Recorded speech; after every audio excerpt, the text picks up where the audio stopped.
Tout pour investir. Dose d'économie. Bonjour Nicolas. Bonjour. On va parler pas directement de marché, on va s'intéresser un peu aux entreprises parce que les entreprises aussi sont au travail pour réviser leur stratégie. La guerre commerciale se voit de manière assez concrète sur le terrain. Donnez-nous des exemples. Bah oui, sur le terrain. Alors, les marchés, c'était quelques heures, quelques jours. Les entreprises, ça va être un peu plus que quelques jours. Mais là, il y a eu des choix radicaux, très nets, déjà engagés. Des choses qui sont faites, pas des idées ou des... Je pense que... Vous avez, par exemple, énormément d'acheteurs américains qui ont tout simplement arrêté leurs commandes de textiles auprès du Bangladesh. Bon. Je ne sais pas comment le Bangladesh va pouvoir s'en sortir. En tout cas, vous avez le pays qui est le premier fournisseur de Walmart, ou encore d'H&M, le suédois, ou encore de Levi's, voilà. Ils ont cessé les commandes auprès du Bangladesh parce que le Bangladesh se prend 37% de taxes douanières. Alors, les actes, je parle bien d'actes, les plus frappants, c'est l'automobile. Quasiment toute l'automobile européenne a pris des choix absolument nets et radicaux. Vous avez Audi qui met sur pause totalement ses expéditions de véhicules aux États-Unis. Exactement la même décision chez Volkswagen, d'ailleurs, qui a été prise et qui est en vigueur depuis le jour de la libération, le 2 avril. Vous avez une décision similaire chez Jaguar Land Rover. Vous avez Stellantis qui annonce qu'il a mis au chômage technique l'ensemble des personnels de son usine au Mexique, de son usine au Canada. Vous avez aussi Nissan qui annonce avoir stoppé la production du crossover au Mexique. Vous avez encore plusieurs marques qui indiquent qu'elles sont en capacité d'absorber sur leur marge les droits de douane en avril, mais qu'en mai, les prix montent. C'est certain. Elles s'appellent Mercedes, BMW, Hyundai ou encore Toyota. Vous avez eu une communication hier de la Fédération française des équipementiers auto qui craint par effet ricochet la disparition d'une dizaine de sites de production sur le territoire français en l'espace d'un an. Et puis vous avez aussi des choses qui remontent depuis des PME, qui sont des PME exportatrices. Il y a par exemple une PME de l'Hérault qui fait de la confiserie, qui réalise 15% de son chiffre d'affaires aux États-Unis, qui a d'ores et déjà totalement réorienté ses exports vers l'Europe et vers le Canada. Car pour eux, c'est fini, l'Amérique. Vous avez encore une grande maison de vin en Sancerre qui réalise la moitié de son chiffre d'affaires à l'export, qui a annoncé avoir totalement cessé ces livraisons dans les 22 États américains qu'elle avait l'habitude de livrer. Des choses concrètes. Et on n'en est vraiment qu'au tout début.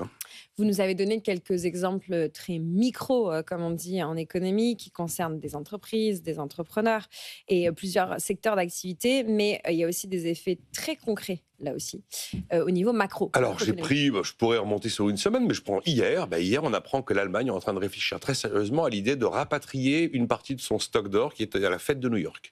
Pour des raisons historiques, au XXe siècle, l'Allemagne avait diversifié les points d'installation de ses stocks d'or en cas de conflit en Europe. Il y en a un peu à Paris, il y en a un peu à Londres, il y en a un peu à New York. Elle veut rapatrier son or chez elle.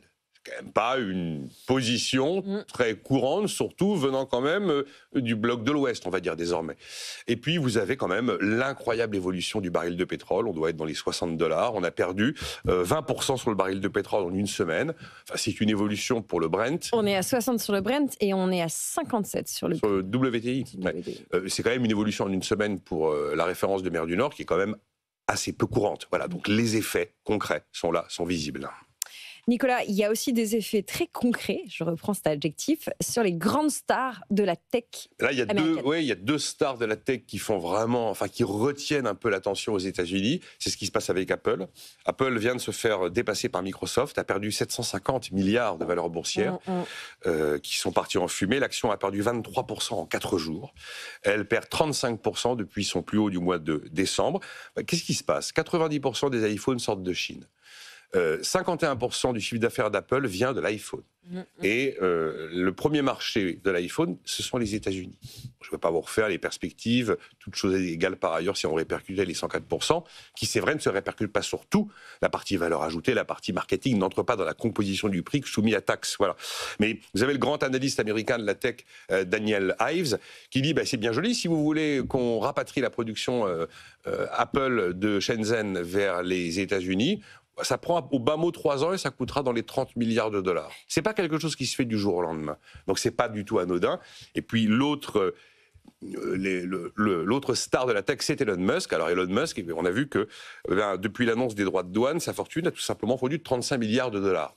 OK, c'est pas grave, il est premier, hein, il reste numéro 1 devant Jeff Bezos. Mais enfin, il est symboliquement passé sous les 300 milliards de dollars. Alors on le dit, vous savez, plutôt sur le départ au sein de l'administration Trump. Maintenant, Elon Musk, il défend le zéro droit de douane vis-à-vis de l'Europe. Il n'est plus quand même du tout sur la même ligne.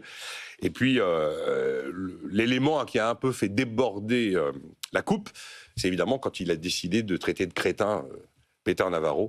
Sale sac de briques. Sur X, le conseiller. Il n'est pas sale, juste sac de briques. Bête comme un sac de briques. Voilà, le conseiller économique de la Maison. D'ailleurs, il y a un truc qui est drôle sur Peter Navarro, qu'on a appris via une chaîne aux États-Unis, c'est que donc le conseiller économique de la Maison-Blanche, qui a commis quelques livres d'économie, pour appuyer, si vous voulez, ses démonstrations, il citait un économiste.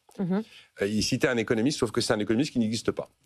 Voilà, c'est un économiste. En fait, c'est le nom de l'économiste, c'est Van Naro, un truc comme ça. Enfin, c'est l'anagramme de Navarro.